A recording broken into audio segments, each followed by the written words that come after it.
Most everyday golfers, probably like you, are reading putts from the wrong spot, and it's causing you all sorts of grief on the greens, 3 putts, 4 putts, all the time, and a ton of frustration. Today I'm going to show you what you can do so easily to start changing this, and it's something you can start doing tomorrow in your next game of golf, and all those putts are going to start dropping down. Total number of putts is going to drop dramatically, and you're going to be a much happier golfer when you walk off the course. So I filmed this video you're about to watch out on the course earlier on. What it's all about is showing you where you need to start reading your putts from to reduce your total number of putts in a round of golf. With all the golf that I've played with amateurs just like you over the years, one of the most common things that I see is their lack of ability to read greens, and most of the time they're under reading greens, which means that they're not allowing enough break, and when they hit the putt they feel like they need to hit it a lot harder.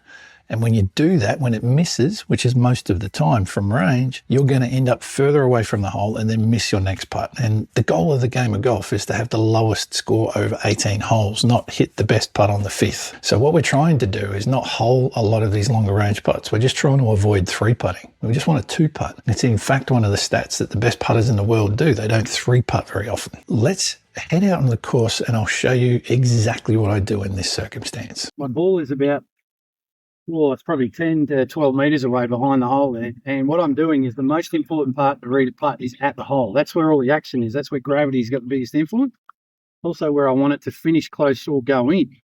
So it's far more important I read at the hole than what I do all the way back there. So that's what I'm doing here. I'm going to go through my same routine like I normally do, but I'm going to head up there. And as I'm walking along, I'm going to have a look from the side to give me an idea of depth perception. And that'll give me a better idea of how big a swing I need. Here we go.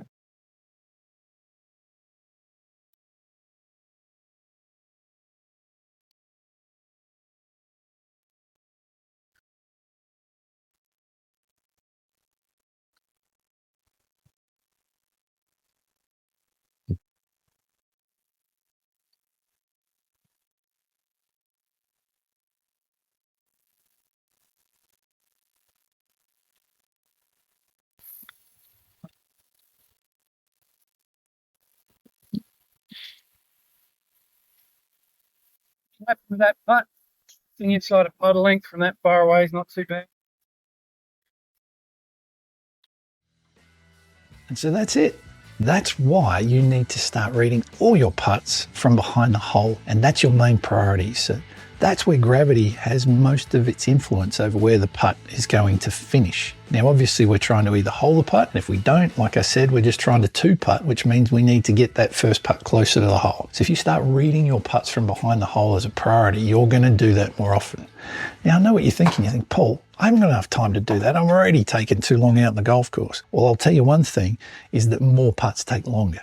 If you're having less putts over a whole 18 round of golf, you're going to have a lot less time spent on the greens. So you can do this pretty quickly. You can just make sure that you're quickly going around while other people are actually putting. Or if you're the first one, then yeah, maybe it takes a fraction longer, but overall, if you're having less putts, it's going to be quicker. So if you're serious about dropping your scores and you want to take this even further, I want you to comment lower scores down below, and I'll send you a link to my Break at 90 7-day challenge, where I'm going to share stuff that I don't share on YouTube here that'll help you to actually drop your scores right away out on the golf course without any more practice. And then if you do want to do some practice, it'll show you how to do it properly as well. So it's all free. Just comment lower scores down below. And of course, if you really like this and you want to see more of this, then subscribe to my channel. Hit like, put a comment down below. I'd love to hear your thoughts on this, good or bad.